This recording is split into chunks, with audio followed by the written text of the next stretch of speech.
Chers amis, eh bien non, le dossier n'est pas clos, non vraiment pas, et bien que l'émission que j'ai prévue pour vous ce soir soit assez longue, j'ai essayé de la condenser et j'ai dû également faire l'impasse sur un ou deux sous-dossiers que j'avais prévus. Ce sera assez long, 1 heure. Malgré ça, nous n'en aurons pas terminé avec le sujet du soir. Vous savez que nous avançons pas à pas et que nous étudions des aspects différents afin de nous faire une idée assez synthétique de la chose. Pourtant, il nous faut rentrer dans les détails. Ce n'est qu'après que nous pourrons faire la synthèse. Nous allons donc nous intéresser à des aspects fortement psychologiques et disposant de plus de données sur la soumission que sur la religion mosaïque. Nous allons nous intéresser à la première des deux. Voilà qui nous fera un rappel de la série L'Islam sont les musulmans qui en parlent le mieux. Parce qu'il y a une composante que nous avons vue dans notre dernier opus, la liste, une composante fondamentalement reptilienne, de brutalité surrénalienne. Et la psychologie des gens élevés et endoctrinés très fortement dans cette idéologie, leur psychologie donc est beaucoup plus brutale, avec une coloration très particulière.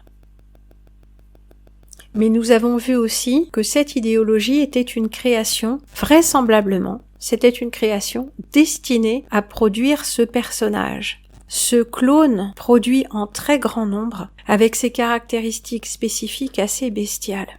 Non pas que tous les humains qui naissent dans certaines parties du monde et sous la domination d'une certaine religion, d'un certain totalitarisme soient des bêtes, non.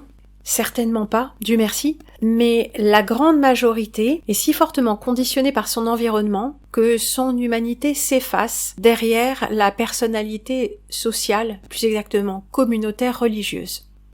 Religieuse est encore un grand mot, et nous voyons que la part de l'individu est si faible que ça nous évoque exactement la problématique des sectes.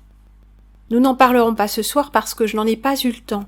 Mais avec ce que nous avons déjà vu jusque-là, nous gardons en arrière-plan cette idée d'une idéologie très prenante et d'un endoctrinement très puissant, réalisé à l'aide de contraintes psychiques, physiques, sociales et mystiques, qui contribuent à façonner une personnalité, ou plus exactement, un personnage coquille vide, totalement programmable et prédictible. Il est d'autant plus inquiétant de voir que dans le monde occidental, des adeptes de la soumission plutôt éduqués, c'est quand même relatif, font l'apologie de ce totalitarisme en toute connaissance de cause par rapport aux violences légiférées. En toute connaissance de cause. C'est dire si ces êtres-là ont été abîmés dans leur humanité. Ou alors au départ, je suis désolée de le dire, mais ils n'étaient déjà pas humains. Encore une fois, je vous souhaite bon courage, à vous qui avez le cran de garder les yeux ouverts, de façon à regarder en face quelle est la réalité de ce plan, la réalité spirituelle de l'expérience que nous sommes en train de vivre, et dont bien souvent, en tant qu'êtres humains, nous faisons les frais. À tout de suite sur Odyssée, bon courage, mes hommages, que Dieu nous garde.